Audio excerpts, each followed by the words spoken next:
Guys, she's finally here. Welcome back to my YouTube channel, guys. This is Driven by Mademoiselle here with you with the 2021 BMW X6 M50 on the specific model right here. I am so excited about this video. It's well overdue, but I actually have a little bit more of a personal touch with this car because this is actually my personal vehicle. Those of you that know me, you guys know that I previously had an M4 and I got rid of it, and it was so difficult to decide what vehicle I wanted. Of course, I was only going to get a BMW, but the X6 made the final cut. I mean, I went from a coupe to an X6 real quick with no regrets, even though it's a much bigger vehicle. It's more, you know, 4 doors, like all that jazz. No regrets at all. I am so happy with my decision. And there's 4 different specs on the X6. There's the X6 40i, the X6 M50, which is this model right here, the X6M, and the X6M Competition. And I just want to focus on the M50 here today since we have it here. We're going to go on a test drive, launch control, you name it, we're going to do it. And I'm just going to start off with just look at the new redesigned X6 front end. I mean, this came out in 2020, the first generation of this, the first body style in this generation, I apologize. And it is just absolutely stunning. It's very sporty looking. It is eye-catching. It is just all beautiful lines and modern and everything. So I'm absolutely in love with this car. And again, the X6 M50 and the X6 in general, they're a hit or miss for people. For me, I just absolutely love the shape and body style of the X6s. Now, I want to talk to you guys about the active kidney grills. In my previous videos, I've talked to you guys about how BMW has incorporated the active kidney grills in a lot of their vehicles nowadays. And what it does is the vents actually open and close by themselves through sensors to get more air into the engine when necessary, depending on your driving habits, how hot it is. So many factors kick in, but the great thing is that it just automatically does it. There's nothing that you have to think about or be like, oh, I have to, you know, press this button to open the vents because I'm driving like a maniac down the road or anything like that. No, it just does it automatically, which is nice. Sometimes you'll notice, like when you get out of the car, you'll notice that the vents are open. Sometimes you'll notice that they're closed. It's just fun. I always look. I don't know why. It just always excites me. And the other thing that I want to talk to you guys about is the new technology that a lot of European cars have now is the laser headlights. Let me just get right back here.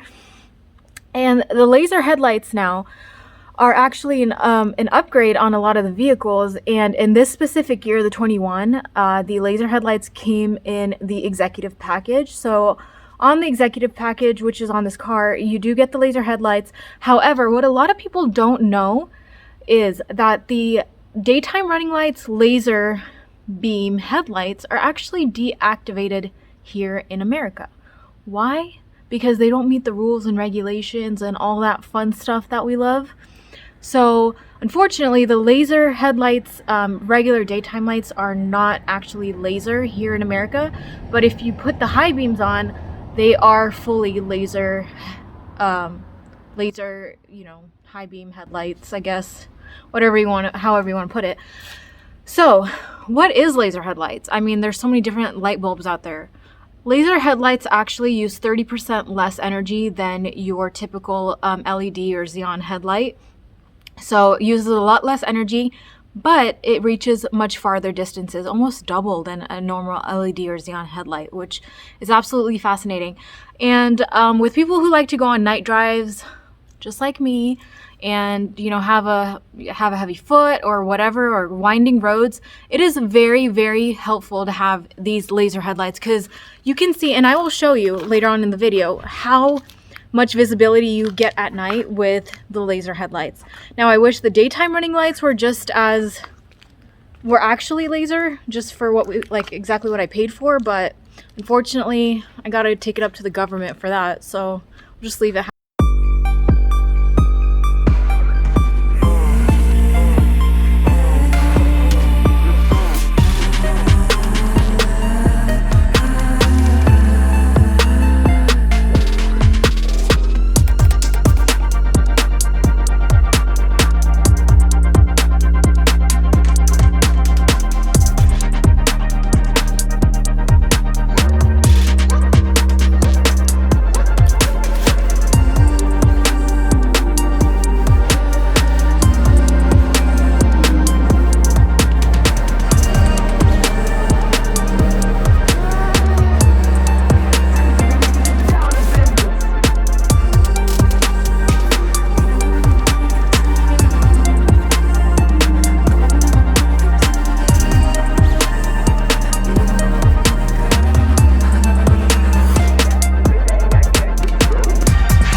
specific spec and why I chose it is because it's got the V8 motor in it, and V8 motor with a standard all-wheel drive system on the X6 M50 is exactly why I decided to choose this exact spec. Now, again, V8 twin turbo, which is two individual turbos. The M vehicles and the X6 M50 have two individual turbos. That's what makes this car such a fascinating car. And that's what I love it. And because of that, it develops 523 horses and 553 pound-foot of torque. Like, this car is a monster. Like, there is no mistaking it for a mom car or for a slow, boring SUV. Absolutely not. And that's why I'm very particular with the vehicles that I choose as my personal vehicle, and that's why the X6 M50 made the cut.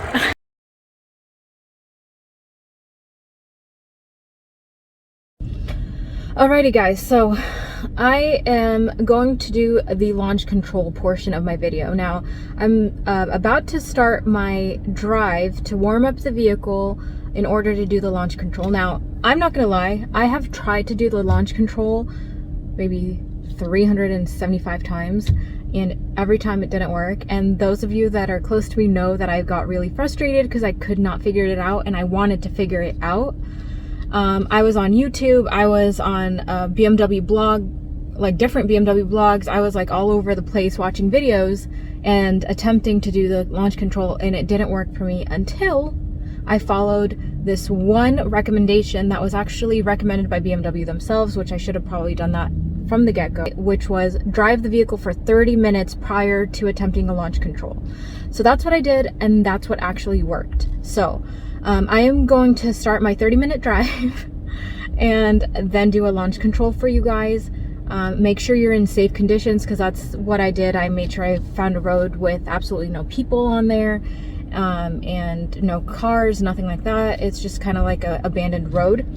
And another thing to keep in mind, you cannot do back-to-back launch controls. I think you have to wait 30 minutes between each launch control. So if you're gonna do it, make sure it's just too much load on the vehicle.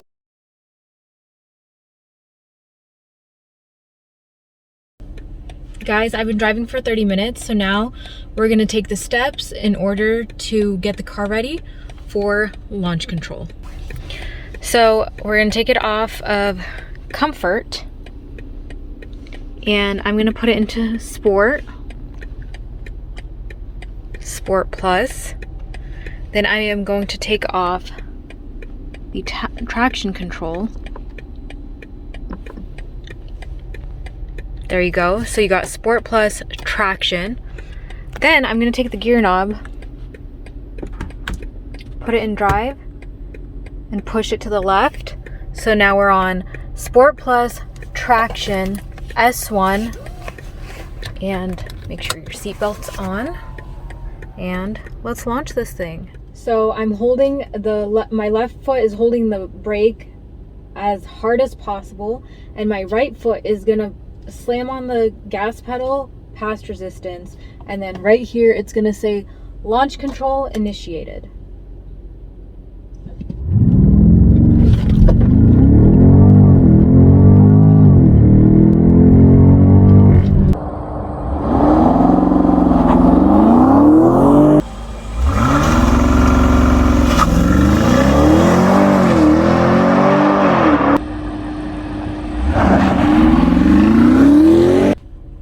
So there you go, guys. That's the steps in order to get the launch control active.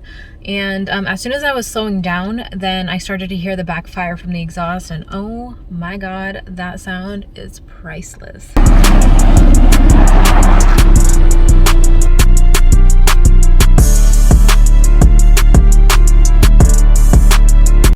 Guys, I'm just getting on the freeway right now, and I just wanted to have you guys on here because I want you guys to hear how quiet and how smooth the ride and handling on this car is with these 22-inch factory wheels. Now I'm going well over 55 and 65. I'm not going to disclose the speed I'm at right now, but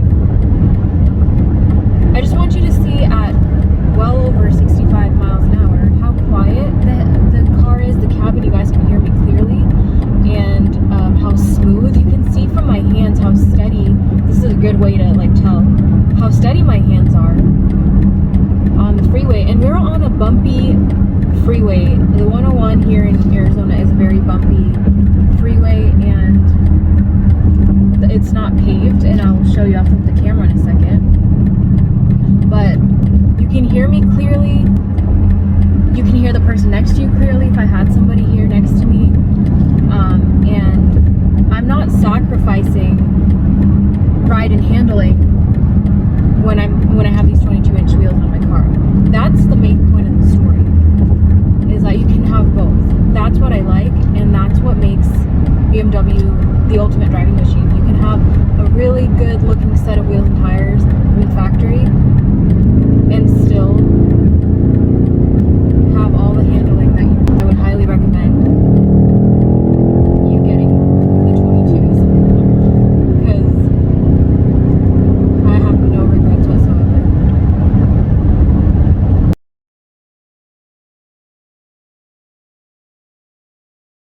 So now part of the newer system is the digital speedometer as well, which I absolutely love. When this first came out, I was like, what the heck, why? But you know, this whole thing right here is actually a map. So any map that I put, any guidance or navigation I put, comes up right here, and it comes up on my heads-up display, speed limit as well.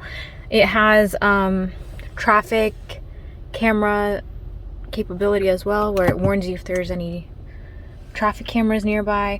Here's this 360 view camera, and you can pick, look, it literally shows you like the back, the sides, your front view. Whoops, that's the rear view, but it'll show you, there's your front view camera as well, very wide angle. So many different settings. You have automatic parking, which I will demonstrate to you guys, and backup assistant, which is very fascinating as well. Here's the carbon fiber. I really wanted carbon fiber interior because I just think it gives a very like nice sporty finish to the car. I did get the executive package as well. So the executive package includes the crystal gear knob, which is a very feminine touch to this carbon fiber performance, somewhat performance vehicle. I just had to have it. And then this right here as well, all made of Swarovski crystal, and this. All right, so again, I'm out at Cheesecake Factory, so it's a pretty busy parking lot. Now, here is a screen.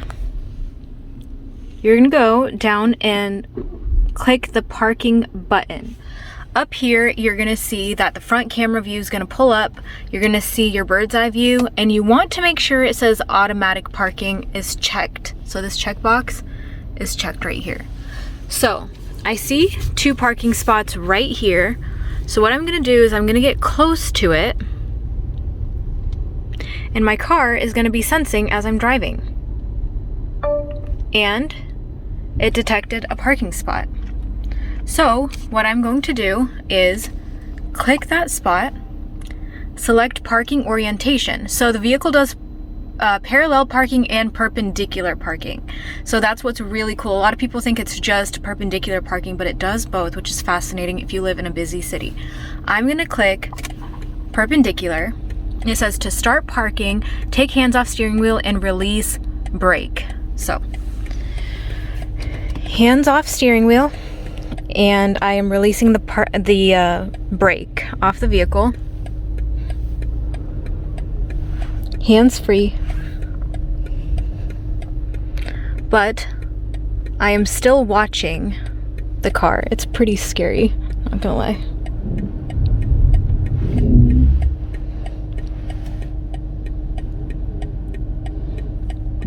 Keep in mind, here's my hand, and my other hand's holding the camera.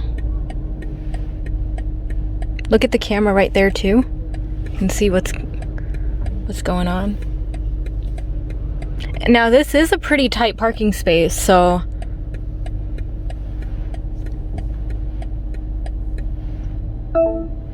and completed, vehicle secured. It put my car in park, and it put the e-brake on, and you are all good to go. Very, very cool feature. Very scary, but it is very fascinating to me.